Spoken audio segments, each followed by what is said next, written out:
हाँ जी, Ram Ram YouTube family. तो स्वागत है आपका मेरे यूट्यूब चैनल पे। तो आज मैं नेक्स्ट पार्ट जो है वो शुरू करने जा रही हूँ।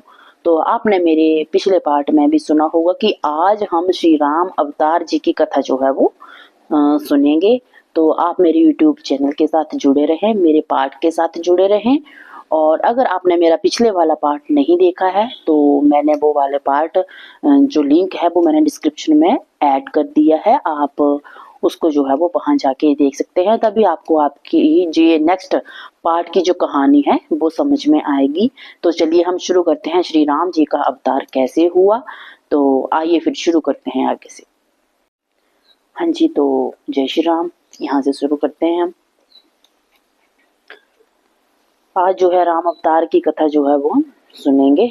तो चलिए फिर शुरू करते हैं यहाँ से। सुनो शुभ कथा भवानी रामचरित मानस बिमल, कहा वसुंडी बखानी सुना बिहग नायक गरुड़। हे पार्वती, निर्मल रामचरित मानस की वह मंगलमयी कथा सुनो जिसे काक वसुंडी ने विस्तार पूर्वक कहा और पक्षियों के राजा गरुड़ जी ने सुना था। सो संवाद उदार जही विधि व आगे कहब, सुनहु राम अवतार चरित परम सुंदर अनक। वह श्रेष्ठ संवाद मैं आगे कहूंगा, अभी तुम श्री रामचंद्र जी के अवतार का परम सुंदर और पाप नाशक चरित्र सुनो।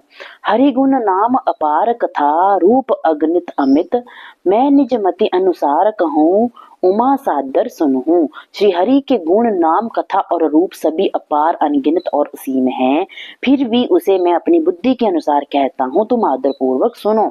सुनो गिरिजा हरि चरित सुहाए, विपुल विशद निगमागम गाए। हरि अवतार हे तुझ ही होई, इद मिथम कहीं जाई न सोई। हे पार्वती सुनो, वेद शास्त्रों ने श्री हरि के सुंदर विस्तृत और निर्मल चरित्रों का गान किया है। हरि का अवतार जिसलिए है वह कारण बस यही है ऐसा नहीं कहा जा सकता। उसके अनेक कारण हो सकते हैं तथा ऐसे भी हो सकते हैं जिन्हें कोई जान ही नहीं सकता। राम अत करे बुद्धि मन बानी, मत हमार अस सुनहि सयानी। तदपि संत मुनि वेद पुराना, जस कछु कहीं स्वमति अनुमाना। हे बुद्धिमती सुनो, हमारी राय तो यह है कि बुद्धि मन और वाणी से श्री रामचंद्र जी के विषय में उहापोह नहीं किया जा सकता। तथापि संत मुनि वेद और पुराण अपनी अपनी बुद्धि के अनुसार जैसा कहते हैं, तो क्या कहते हैं, तस मैं सुमुखी सुनाबहु तोहि, समझी परई जिस कारण मोही। जब जब होई धर्म के हानि, बाढ़हि असुर अधम अभिमानी। और जैसा मेरी समझ में आता है हे सुमुखी, वही मैं तुम्हें सुनाता हूँ। जब जब धर्म की हानि होती है और नीच अभिमानी राक्षस बढ़ जाते हैं, करही अनीति जाय नहीं बरनी, सीधहि विप्र धेनु सुर धरनी। तब तब प्रभु धरि विविध शरीरा, हर ही कृपा निधि सज्जन पीरा। और वे ऐसा अन्याय करते हैं जिसका वर्णन नहीं हो सकता, तथा ब्राह्मण गौ देवता और पृथ्वी कष्ट पाते हैं। तब तब वे प्रभु भांति भांति के शरीर धारण कर सज्जनों की पीड़ा को हर लेते हैं। जय श्री राम। असुर मारी था पही सुर नहु, राख ही निज श्रुति सेतु। जग विस्तार ही विशद जस, राम जन्म कर हेतु। वे असुरों को मार कर देवताओं को स्थापित करते हैं, वेदों की मर्यादा की रक्षा करते हैं और संसार में अपना निर्मल यश फैलाते हैं। श्री रामचंद्र जी के अवतार का यही कारण है। सोई जस गाय भगत भव तरही, कृपा सिंधु जन हित तनु धरही। राम जन्म के हेतु अनेका, परम विचित्र एक में एका। उसी यश को गा गा कर भक्तजन भव सागर से तर जाते हैं। कृपा सागर भगवान भक्तों के हित के लिए शरीर धारण करते हैं। श्री रामचंद्र जी के जन्म लेने के भी अनेक कारण हैं जो एक से एक बढ़कर और विचित्र हैं। जन्म एक दुई कहूँ बखानी, सावधान सुनो सुमित भवानी। द्वार पाल हरि के प्रिय दो, जय अरु विजय जान सबको। हे सुबुद्धि भवानी, मैं उनके दो एक जन्मों का विस्तार पूर्वक वर्णन करता हूँ, तुम सावधान होकर सुनो। श्री हरि के जय और विजय दो प्यारे द्वारपाल हैं जिन्हें सब जानते हैं। क्या है? दो प्यारे द्वारपाल हैं जो जिनका नाम था जय और विजय, जिन्हें सब जानते हैं। विप्र श्राप तै दोनों भाई, तामस असुर देह तिन पाई। कनक कसीपु अरुहाटक लोचन जगत विदित सुरपति मदमोचन। उन दोनों भाइयों ने सनकादि ब्राह्मण के शाप से असुरों का शरीर पाया। एक का नाम था हिरण्यकशिपु और दूसरे का हिरण्याक्ष। देवराज इंद्र के गर्भ का दर्प दलन करने वाले ये दोनों सारे जगत में प्रसिद्ध हुए। विजयी समर वीर विख्याता धरी बराह बपु एक निपाता। होई नर हरि दूसर पुनि मारा जन प्रहलाद सुजस विस्तारा। ये युद्ध में विजय पाने वाले विख्यात वीर थे।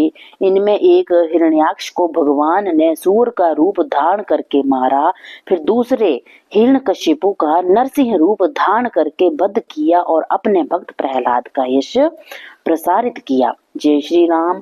भय निशाचर जाय तेई महावीर बलवान। कुंभकर्ण रावण सुभुट सुर विजय जगजान। वे ही दोनों देवताओं को जीतने वाले तथा रावण और कुंभकर्ण नामक बड़े बलवान राक्षस हुए जिन्हें सारा संसार जानता है। मुकुत न भय हते भगवाना तीन जन्म द्विज बचन प्रवाना। एक बार तिन के हित लागी धरियु शरीर भगत अनुरागी।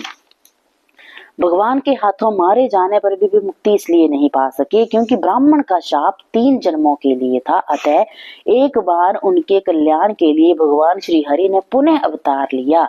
कश्यप अदिति तहाँ पितु माता दशरथ कौशल्या बिख्याता। एक कल्प एहि विधि अवतारा चरित पवित्र किए संसारा। उस अवतार में कश्यप और अदिति उनके माता पिता हुए जो दशरथ और कौशल्या के नाम से प्रसिद्ध थे। इस प्रकार एक कल्प में अवतार लेकर उन्होंने संसार में पवित्र लीलाएं की। एक कल्प सुर देखी दुखारे समर जलंधर सन सवहारे।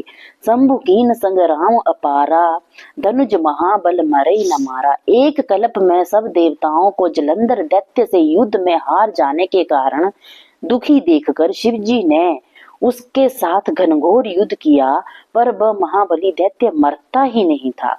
परम सती असुराधित धिप नारी तेहि बल ताहि न जितहि पुरारी। उस दैत्य राज की स्त्री बड़ी ही पतिव्रता थी। उसी के प्रताप से त्रिपुरासुर जैसे अजय शत्रु का विनाश करने वाले शिवजी भी उस दैत्य को नहीं जीत सके। जय श्री राम। छल करि टारियो तासु व्रत प्रभु सुर कारज किन्हा। जब तेहि जानियो मर्म तब श्राप कोप कर देना। प्रभु ने छल से उस स्त्री का व्रत भंग कर देवताओं का कार्य कर लिया। जब उस स्त्री को यह भेद पता लगा तब उसने क्रोध में भगवान को शाप दे दिया। तासु श्राप हरि दीन प्रमाना कौतुक निधि कृपाल भगवाना। तहाँ जलंधर रावण भरियु रनहति राम परम पद दयु। भगवान ने उस स्त्री के शाप को स्वीकार किया। वही जलंधर उस कल्प में रावण बना जिसे श्री रामचंद्र जी ने युद्ध में मारकर परम पद प्रदान किया। एक जन्म कर कारण एहा जही लगी राम धरी नर देहा। प्रति अवतार कथा प्रभु केरी सुनु मुनि बरनी कबिनह घनेरी। श्री रामचंद्र जी ने मनुष्य देह क्यों धारण की, उसका कारण यह था, हे मुनि सुनो, प्रभु के प्रत्येक अवतार की कथा का कवियों ने अनेक प्रकार से वर्णन किया। नारद श्राप दीन एक बारा कल्प एक तेहि लगी अवतारा। गिरिजा चकित भई सुनि बानी नारद विष्णु भगत पुनि ज्ञानी। एक बार नारद जी ने भगवान को शाप दिया, अतः एक कल्प में उन्हें अवतार लेना पड़ा। नारद जी द्वारा श्री हरि को शाप देने की बात सुनकर पार्वती जी बड़ी हैरान हुई और बोली, नारद जी तो विष्णु भक्त हैं और परम ज्ञानी है। कारण कवन श्राप मुनि दिनहा का अपराध रमापति किन्हा। यह प्रसंग मोह कहूं पुरारी मुनि मन मोह अचरज भारी। मुनि ने भगवान को शाप क्यों दिया, भगवान ने उनका क्या अपराध किया था। हे शंकर जी, ये कथा मुझे सुनाइए। नारद मुनि के मन में यह मोह होना बड़े आश्चर्य की बात है। बोले भेसी महेश तब ज्ञानी मूढ़ न कोई। जय जस रघुपति करी जब सो तस तेहि छन होई। तब महादेव जी हंस पड़े और बोले, हे पार्वती, ना तो कोई ज्ञानी है ना ही मूर्ख है। श्री राम जी जब जिस पर जैसा करते हैं वह तब वैसा ही हो जाता है। कहूँ राम गुण गाथ भरद्वाजा सादर सुनहु। भव भंजन रघुनाथ भजू तुलसी तजी मान मद। याज्ञवल्क्य जी कहते हैं, हे भारद्वाज, मैं श्री रामचंद्र जी के गुणों की कथा कहता हूँ, तुम आदर पूर्वक सुनो। तुलसीदास जी कहते हैं, मान अभिमान को छोड़कर आवागमन का नाश करने वाले रघुनाथ जी का स्मरण करो। हिमगिरि गुहा एक अति पावनी, बह समीप सुर सरी सुहावनी, आश्रम परम पुनीत सुहावा, देखी देव ऋषि मन अति भावा। हिमालय पर्वत में एक बड़ी पवित्र गुफा थी, जिसके समीप ही गंगा जी बहती थी। वह सुंदर आश्रम नारद जी के मन को बहुत ही रमणीक प्रतीत हुआ। निरखी सैल सरि विपिन विभागा, भ्यो रमापति पद अनुरागा, सुमिरत हरि श्राप गति बादी, सहज विमल मन लागी समाधि। पर्वत, नदी और वन के सुंदर विभागों को देखकर नारद जी की भगवान के चरणों में प्रीति हो गई। भगवान का स्मरण करते ही नारद मुनि के शाप की जो उन्हें दक्ष प्रजापति ने दिया था और जिसके कारण वे एक स्थान पर नहीं ठहर सकते थे, गति रुक गई तथा मन के निर्मल होते ही उनकी समाधि लग गई। मुनि गति देखी सुरेश डेराना, काम ही बोल कीन सन माना, सहित सहाय जाहु मम हेतु, चले हर सिंह जलचर केतु। नारद मुनि की स्थिति देखकर देवराज इंद्र डर गया। उसने कामदेव को बुलाकर उसका आदर सत्कार किया और कहा कि मेरे हित के लिए तुम अपने सहायकों सहित नारद की समाधि भंग करने जाओ। यह सुनकर कामदेव मन में प्रसन्न होकर चला। सुना सीर मन महु असी त्रासा, चहत देव ऋषि मम पुरबासा, जे कामी लोलुप जग माही, कुटिल काक इव सब ही डराही। इंद्र के मन में यह डर पैदा हो गया कि देव ऋषि नारद मेरी अमरावती का राज्य चाहते हैं। कामी और लोभी कुटिल कौए की भांति हैं। सूख हाड़ ले भाग सठ, स्वान ने रखी मृगराज, छीन ले जान जड़, तिमी सुरपति ही ना लाज। जैसे कोई मूर्ख कुत्ता सिंह को देखकर सूखी हड्डी लेकर भागे और यह समझे कि कहीं सिंह उस हड्डी को छीन ना ले, वैसे ही इंद्र को नारद जी मेरा राज्य छीन लेंगे, यह सोचते हुए लज्जा नहीं आई।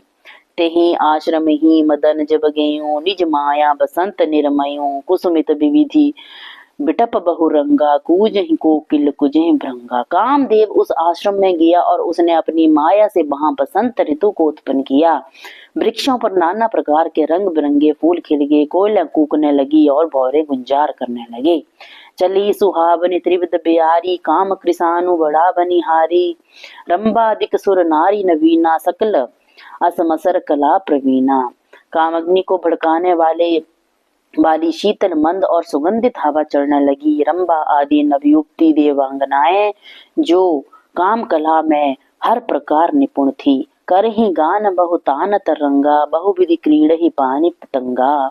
देखी सहाय मदन हरसाना, किन हेसी पुनि प्रपंच विधि नाना। अनेक प्रकार की तानों के साथ गाने लगी और नाना प्रकार के खेल खेलने लगी। अपने इन सहायकों को देखकर कामदेव बहुत प्रसन्न हुआ और फिर उसने अनेक प्रकार से माया जाल फैलाए। काम कला कछु मुनि न व्यापी, निज भय डरियो मनोभव पापी। सीम की चापी सकई को तासु, बड़ रखबार रमापति जासु। परंतु कामदेव की कोई भी माया मुनि को प्रभावित ना कर सकी। तब कामदेव अपने नाश के भय से डर गया। भगवान जिसके रक्षक हों, भला उसकी सीमा को कोई दबा सकता है। जय श्री राम। सहित सहाय सभीत अति, मानिहारी मन मैन, गेहेसी जाय मुनि चरण, तब कही सुठी आरत बैन। तब कामदेव ने अपने सहायकों सहित डरकर और हार मानकर आर्त वचन कहते हुए मुनि के चरणों को पकड़ लिया। भ्यो न नारद मन कछु रोसा, कहीं प्रिय बचन काम परितोषा, नाई चरण सिर आय सुपाई, गेहु मदन तब सहित सहाई। नारद जी के मन में तनिक भी क्रोध न आया। उन्होंने प्रिय वचन कहकर कामदेव का समाधान किया। तब नारद जी के चरणों में सिर नभाकर उनकी आज्ञा से कामदेव अपने सहायकों सहित लौट गया।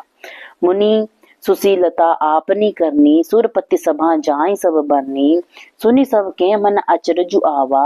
मुनि प्रशंसी हरि सिरुनावा। देवराज इंद्र की सभा में जाकर उसने मुनि की सुशीलता और अपनी करतूत कह सुनाई, जिसे सुनकर सबके मन में आश्चर्य हुआ और उन्होंने मुनि की प्रशंसा करके श्री हरि को सिर नवाया। तब नारद गगने से बपाही, जिता काम अहमिति मन माही। मार चरित शंकर ही सुनाए, अति प्रिय जान्य महेश सिखाए। इसके बाद नारद जी शिव जी के पास गए। उनके मन में अहंकार हो गया कि उन्होंने कामदेव को जीत लिया। उन्होंने कामदेव के चरित्र शिव जी को सुनाए और महादेव जी ने नारद जी को अत्यंत प्रिय जानकर समझाया। बार बार बिन बामुनि तो ही, जिमि यह कथा सुनाए हूँ मोही। तिमि जनि हरि ही सुनाब हूँ कबहूँ, चेहू प्रसंग दुराए हूँ तब हूँ। हे मुनि, मैं तुमसे बार बार विनती करता हूँ कि जिस प्रकार तुमने ये कथा मुझे सुनाई है उस प्रकार भगवान श्री हरि को कभी मत सुनाना। चर्चा चले तब भी इसे छिपा जाना। जय श्री राम। राधे राधे। हाँ जी, तो हमने ये कथा जो है वो कुछ इस तरह से सुनी और इसमें आपने सुना कि किस तरह से राम जी का अवतार हुआ और ये भी सुना कि भगवान राम जी ने अवतार क्यों लिया, क्यों भगवान राम जी पृथ्वी पर अवतरित होते हैं। क्योंकि जब जब यदा यदा ही धर्मस्य ग्लानिर्भवति भारत, जब जब अधर्म की उत्पत्ति होगी तब तक भगवान जो है वो इस पृथ्वी पर अवतार जरूर लेंगे और इसीलिए भगवान श्री राम जी ने अवतार लिया था।